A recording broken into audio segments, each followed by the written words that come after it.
Welcome to Scaling with People, your weekly playbook for turning chaos into compounding growth.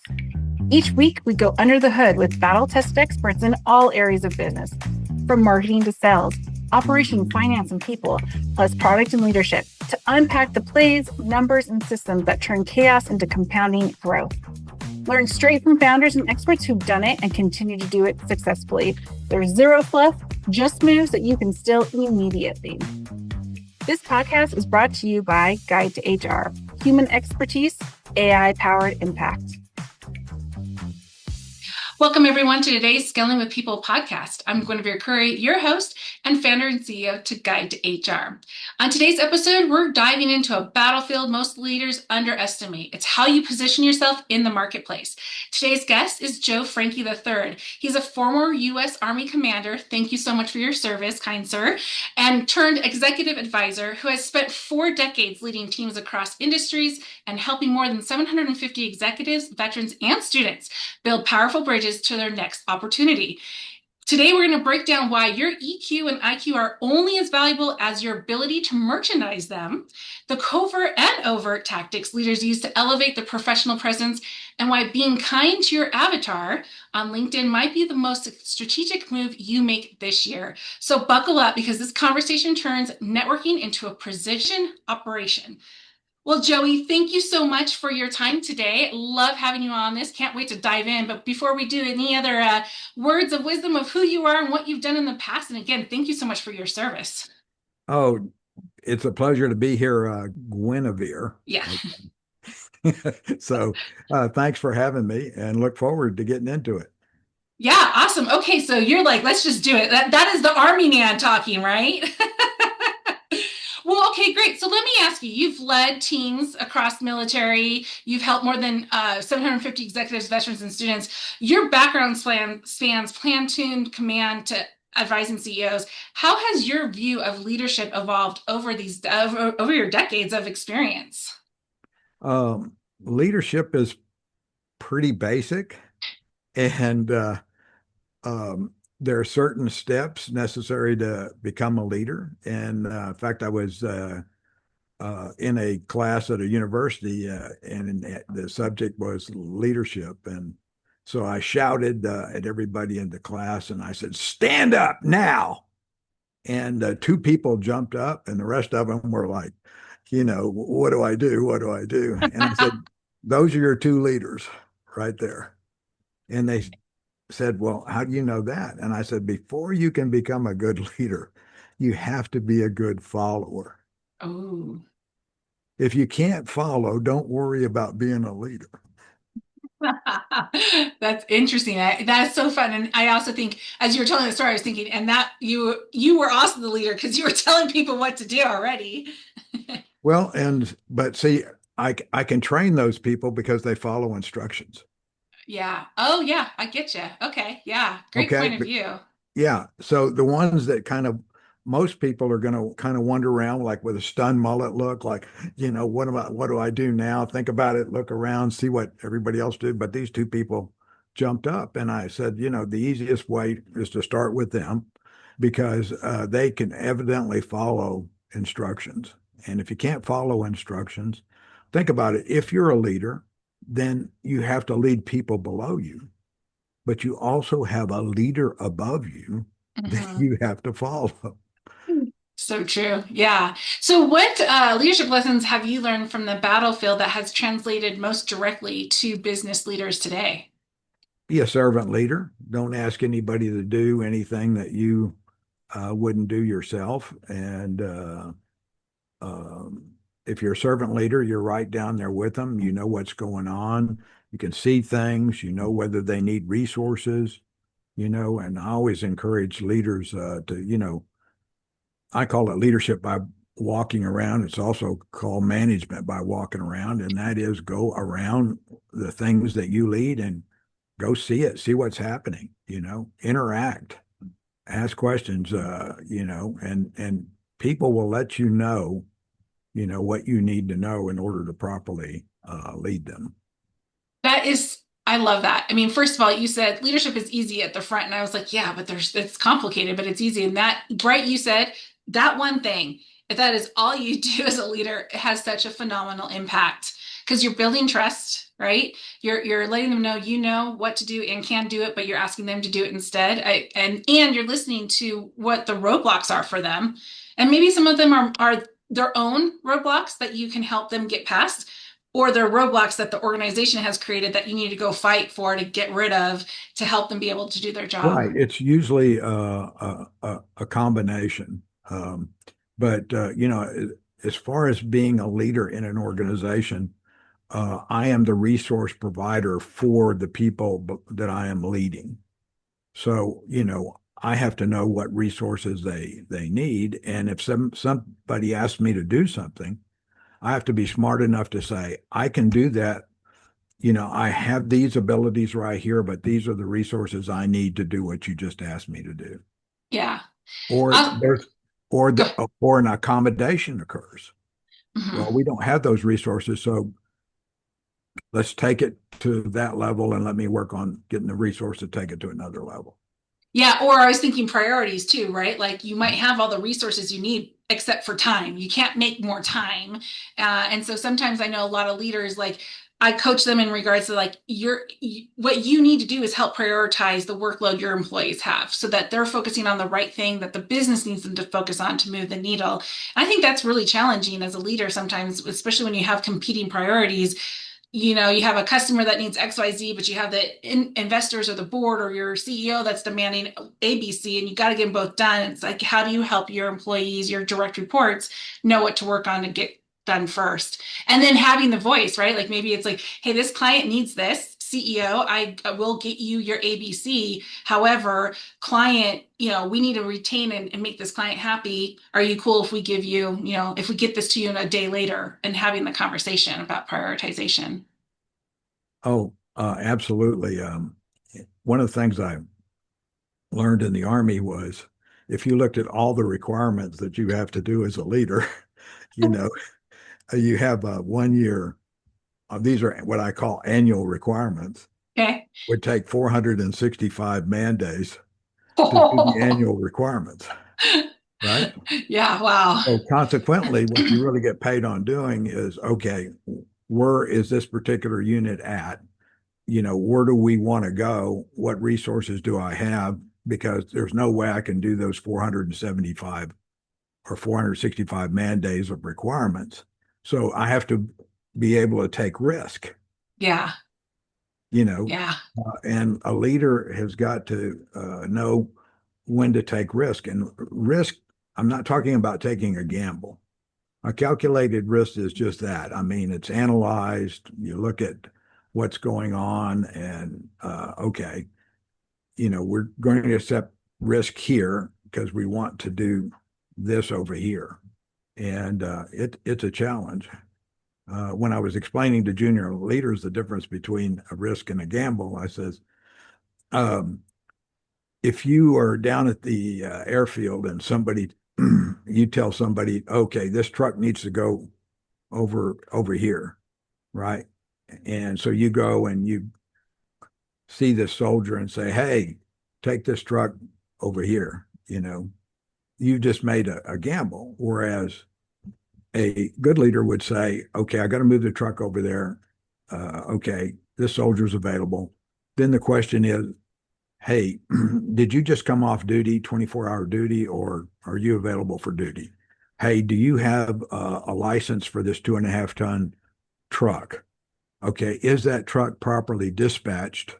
In other words, it's safe and okay to use. And in both cases, the truck goes on the delivery, and some person's driving on the wrong side of the highway, hits the truck, you lose the soldier, and all of that. One is a calculated risk that needs to be investigated. The other one was a gamble where you almost need to read the supervisor their rights and say, you you didn't do right by this.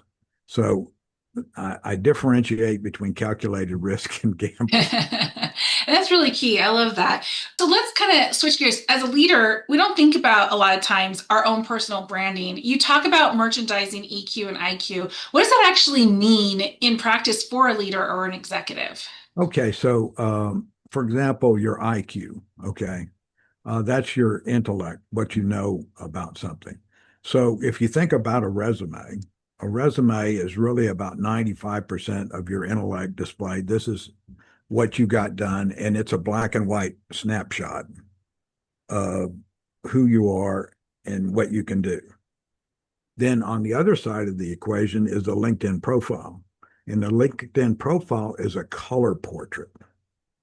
Okay. It's got hues, it's got brush strokes, it's got all of this other stuff. And so you can also market or merchandise your EQ on a LinkedIn profile, whereas the resume is really designed for IQ, what you can do. And so the resume is always a subset of the LinkedIn profile. But the beautiful thing about the profile is you have all these other places on the profile to talk about the different personas each of us have and what we use on a daily basis. For example, you probably volunteer for certain kinds of things. You probably support certain kinds of organizations. In other words, the organs are there for you to populate on LinkedIn, whereas the resume is kind of restrictive in this thing. So you have the ability to take the whole person concept, with a LinkedIn profile as opposed to the resume is very specific to this one specific position. That's such a great example too. And you can also hear their voice a bit better, right? You can see Right. what are they posting about and how are they posting it? Who are they responding to and how they're responding to those posts? So you're getting to see a lot more flavor, like you said, the color of that individual. Why why do you think so many smart, capable leaders struggle to communicate their value effectively? Um, I think a lot of it is they just haven't had the experience. In the army, you start at the lowest possible level, and you work up and you work up, and so if you're successful, right, just like in the corporate world, if you're successful, you keep getting increased levels of responsibility, and that's what people want is increased levels of responsibility because as an HR person, um, pay salary Yep. is tied to responsibility, right? Well, it should be, that's for sure. It should be. Responsibility and outcomes, right? Yeah. Yeah. And so your responsibility to produce, and once you get in the higher responsibility things, if you don't produce, you know, it's not uncommon to say, you either change the numbers or we're going to change the faces.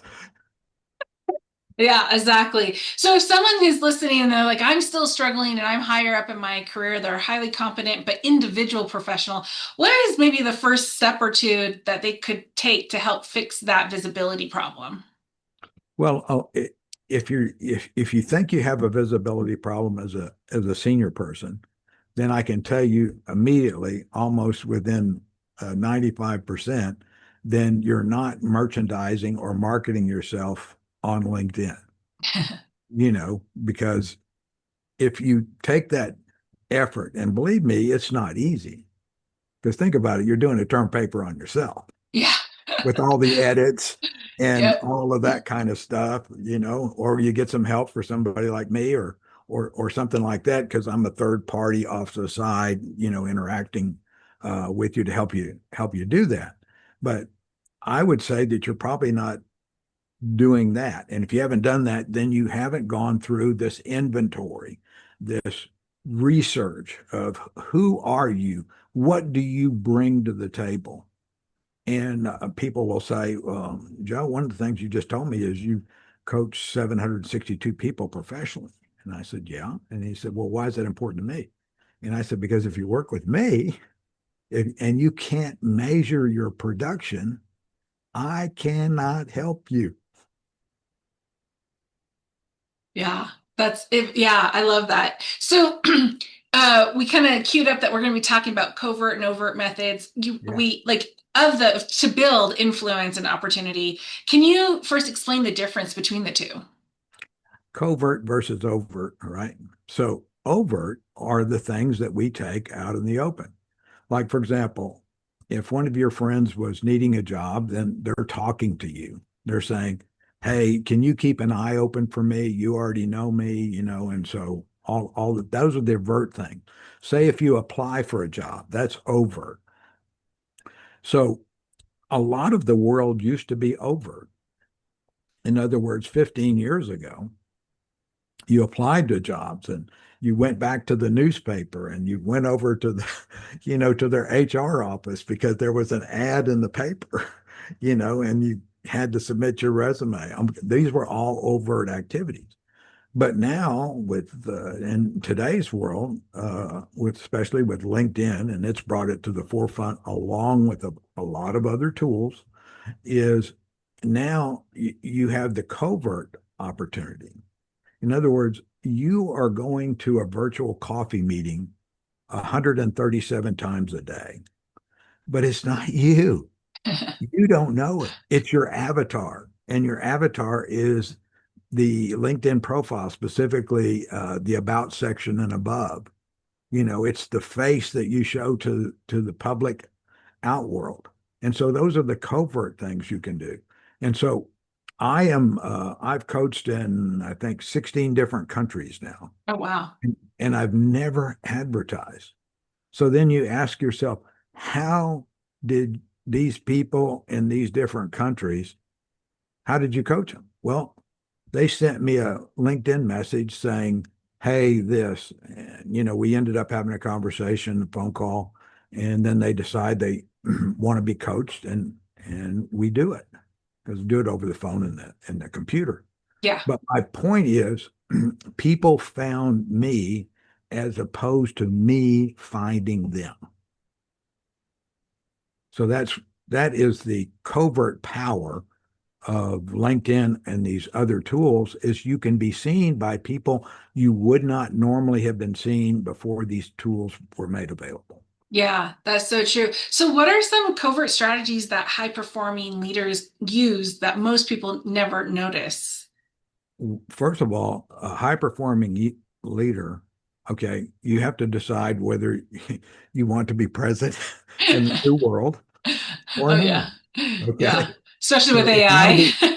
if you want to be present in the new world, then you populate a LinkedIn profile to the extent that you can. Because think about it, when you get on LinkedIn, you basically fill out a form and it says, "Hey, my name's Guinevere, and this is my job. I'm in the HR business." That's the two things. Now you have this beginning of a LinkedIn profile, and they're going to start stimulating you to try to, fill it out. But the point is, they issue you a bleach white skeleton of yourself. And it's your job to hang muscle, ligaments, and tendons all over this body. And so, what you have in the world is most people running around with about half a body, and they can't understand why nothing's happening for them. It's like, okay, you're in a race, but you want to run, but you got no muscles in the legs. You're Yeah, not that is getting so anywhere. true. And people will say, "Well, I don't want to put anything on." I said, "Well, that's fine.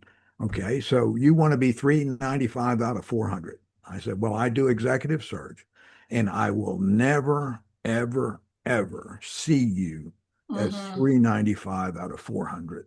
Yeah. I think the biggest thing I noticed, especially on the recruiting and HR side, is that the people who don't even have a picture up, like, okay, what are you doing? To me, they're either stagnant in their job and aren't actively interacting and engaging with the world, or they're hiding something, or it's an AI thing. And even now, AI profiles are starting to get pictures up there. So, but like, don't have a picture. That's like, for me, that's the first red flag. Yeah. And so nowadays, LinkedIn has it where you can verify your identity. Yes. Like, for Yeah. example, I get a lot of connection requests from people that do not have they're identity verified. Yeah. Well, real quick, I looked through it, and they have a lot of things that I can't verify. Like they got their bachelor's degree in Latvia or something like that, and now they're in the U.S. Yeah.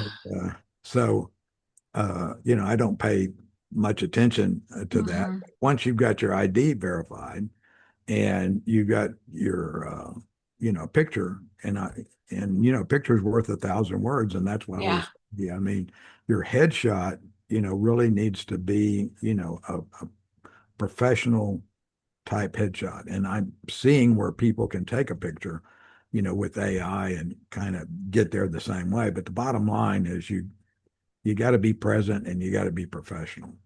Yeah. So for those listening, what are practical ways to build influence without feeling like they're self-promoting or salesy? So, one, if you post or go and like things during the week, a lot of times I don't do posting, but I find something that comes up in the feed that I have knowledge about or have, various experience with. So I'll share those 3 or 4 sentences or whatever it is, and make a comment. So one, you're out there, and two, people, if you're making good comments, you're going to get impressions. You can see them there. That means people are looking at what you're uh, putting out there, and so you can get some feedback on that. But don't think that you've got to post 3 times a day or something like that. You just need to be out there during the week. And I think even LinkedIn says if you post once a week, you're in the top Yeah, top exactly. 90% of people. So what they're just encouraging you is do it. Yeah. Not over people. I know people that overdo it and don't recommend that. There's And a difference between quality and noise.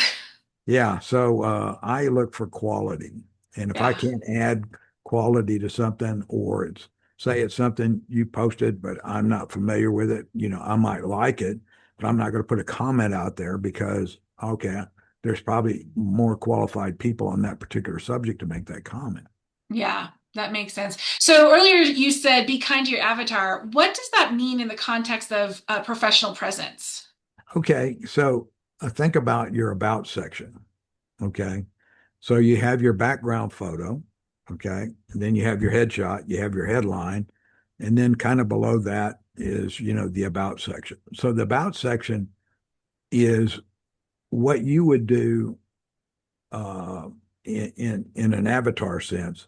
When you go to this virtual coffee meeting, that avatar and that about section saying, "Hi, I'm Joseph Frankie III." It's really your introduction. That's why it always needs to be in the first person. And I went back and forth with Lori. She and I wrote a book together, and I'm typical military. I was raised in the third person, and she's really um, you know get to know people first person. And so one day she introduced me in the third person to somebody that we were physically meeting, and I thought how strange that is. And she said, I just wanted to show you what's happening on LinkedIn because you're in the third person. And once I changed that, I noticed a difference. Oh my gosh, I think I'm going to have to go back and look at my profile. It might be in the third person.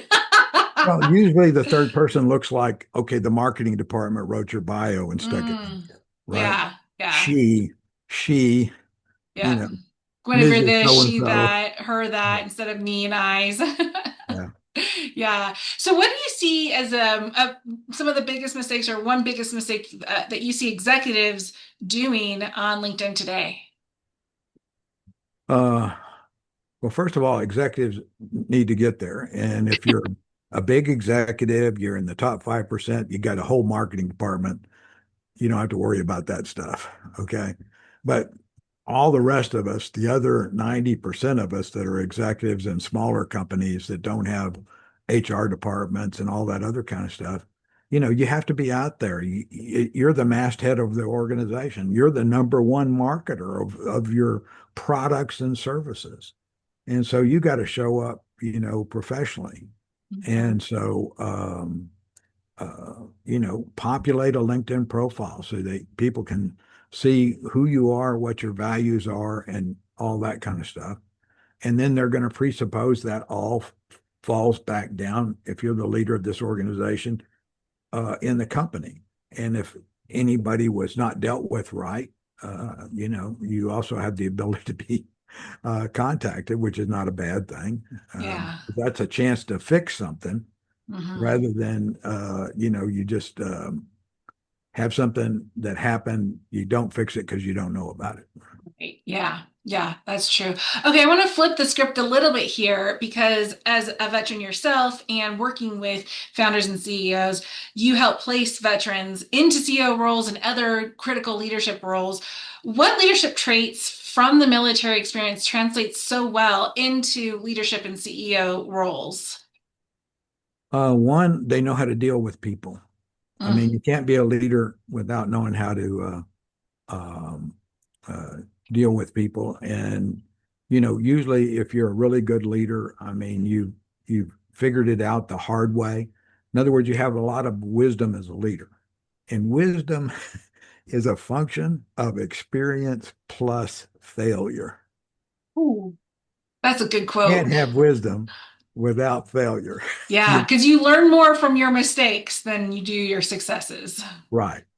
Yeah, And so if you've dealt with people at the lower levels and you've increased that capability, because really what you're working with as you get two or three steps removed, now you're supervising leaders, which is different than supervising subordinates. hmm, yeah, it Okay. is different. And then secondly, it's your responsibility to develop these people that are going to maneuver, in the organization. Yeah. I mean, why spend all this money and keep these people, develop them, and then let them go somewhere else? Mm, Because you don't have a methodology to take care of them. Sometimes yeah. you can't help that. That's okay because there's no positions, right? But anyway, if you have somebody that left your organization in a positive manner, I mean, that's a referral source. Yeah, Uh, you know, and people are always going to ask, what's so and so like to deal with? exactly. And they'll get Yeah, an answer. they will. Yep, exactly.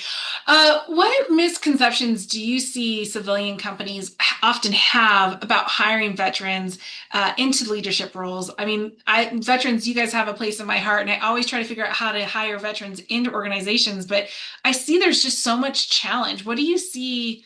Why is that happening? Well, first of all, when it's getting easier because I see change in how the services are, letting people out. When Mm. I got out, there was, LinkedIn wasn't there. Yeah. That gives Not you, to age ourselves. that's 20, 20 some odd, years ago.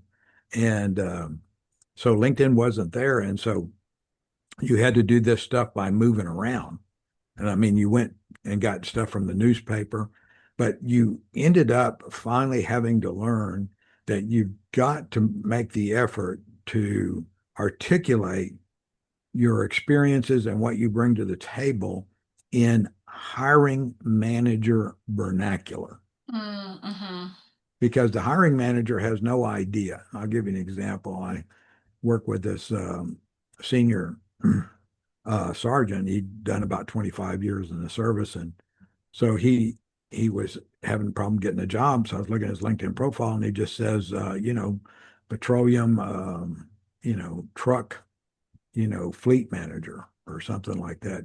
Sergeant NCOIC, non-commissioned officer in charge, of this petroleum tanker thing. Okay, I knew exactly what it was. Okay, but I've been in the military 30 plus years, but the civilians had no clue what that means, and they're too embarrassed to ask, really, because you can ask 12 leading questions and get it out of somebody, but nobody's got that kind of time anymore. So then I asked him, I said, well, how many truck tractors were there? And he said, well, there's 55. How many 5,000 gallon tankers? Well, there were 65,000 gallon tankers. I said, how many customers did you have? Okay, we had, 28 units that we delivered, fuel to. Okay, how big was the area? How long were each of the routes? What were the operational capability of it? Was it 90%? Was it 85%? Did you ever have a safety problem? Was anybody ever hurt or injured? And so once we got all those answers to those questions, and then I said, okay, let's go find the national stock numbers of the trailers and the tractors. And now this is how many millions of dollars of equipment. So basically, at the end of it, he had this experience section that he was a fleet manager, of 65,000 gallon tankers, 55 tractors that pulled them. He supported X amount of customers over 200,000 square miles, no late deliveries, no one killed, maimed, or injured, no reportable accidents. All of this is on the LinkedIn profile. Yeah. And so when he went back, he got hired as a fleet manager because they could see what he brought to the table. Yeah. And that was kind of an easier one because there are fleets in the civilian world. Right.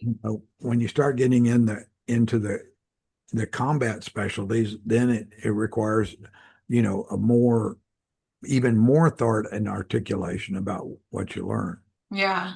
I appreciate that. Yeah. And I see that there's also programs now that the government's doing where like the last 6 months of their a contract with the government, they are allowed to go and work for a civilian, but they're being paid, or the civilian company. The company is getting basically a free intern while the government's still paying for that last 6 months. And obviously the hope is that that person can then get into that org and translate into what they can do and show the org what their ROI, and then the org would hire them. So I'm loving those types of programs too. So yeah, lots of things have changed. Joe, I feel like we could probably talk for hours. I have so many other questions, but as we wrap up today, what's like maybe a final tip, trick, or thought you'd like to share with the audience?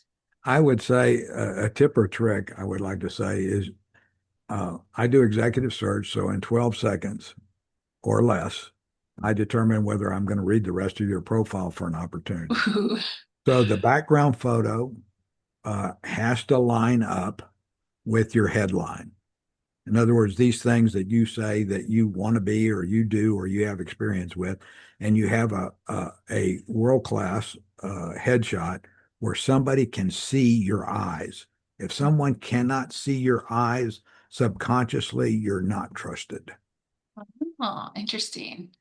All right. Well, thank you, Joe. That's a great tip. And for the listeners, I hope you got a lot out of it. And we look forward to seeing you on the next podcast, or having you listen to us on the next podcast. Thanks again, Joe. And thanks everyone for listening today.